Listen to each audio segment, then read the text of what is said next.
3 দিন আগে ওয়াসা আমাদেরকে কোনো রকম কোনো অনুমতি না নিয়ে সেই আরসিসি সড়ক খনন করেছে। 2020 সালে ওয়াসার কাছ থেকে ঢাকার খালগুলো দুই সিটি কর্পোরেশন বুঝে নেওয়ার পর 4 বছর পার হলেও রাজধানীর জলাবদ্ধতার তেমন কোনো উন্নতি হয়নি। অল্প বৃষ্টিতেই তলিয়ে যাচ্ছে রাজধানীর বিভিন্ন এলাকা।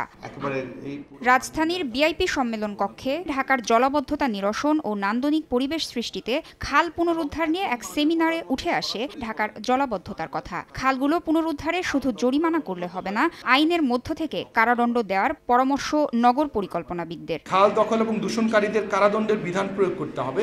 এই কারাদণ্ডের বিধানটা এই কারণে গুরুত্বপূর্ণ, শুধুমাত্র উচ্ছেদ না, যারা এতদিন ধরে অবৈধভাবে দখল করেছে তাদের যদি কারাদণ্ড না দেওয়া যায়, নামকা ওয়াস্তে 2 লাখ 5 লাখ টাকা জরিমানা, তাদের কোনো কিছু যায় আসে না। গ্রহণযোগ্য সমাধান যদি করতে না পারি, উদ্ধার করে কোনো লাভ হবে না। আজকে উদ্ধার করব, কালকে আবার দখল হয়ে যাবে। নগদের কাছে সব গ্রাহকই প্রিয়, তাই তো সারা দেশে ক্যাশ আউট চার্জ সবচেয়ে কম। সেমিনারে ঢাকা সিটি কর্পোরেশনের মেয়র বলেন, বর্ষাকালে রাস্তা খননের জন্য কোনো সংস্থাকে অনুমতি দেবে না জানিয়ে আগেই নোটিশ করা হয়েছে। এরপরও না জানিয়ে চুরি করে ওয়াসা ও তিতাস রাস্তা খনন করে কাজ করছে। ঢাকাবাসীর অর্থ দিয়ে আরসিসি সড়ক করেছে, আগামী 50 বছর জন্য সেখানে রাস্তায় হাত দিতে না হয়।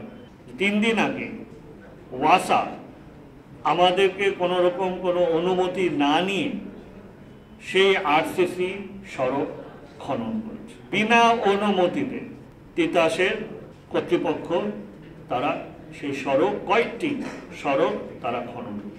দখলমুক্ত হওয়া আদি বুড়িগঙ্গা চ্যানেল আর কেউ দখল করতে পারবে না বলেও জানান মেয়র। তাসনিয়া নিশাত, মিম, সময় সংবাদ, ঢাকা।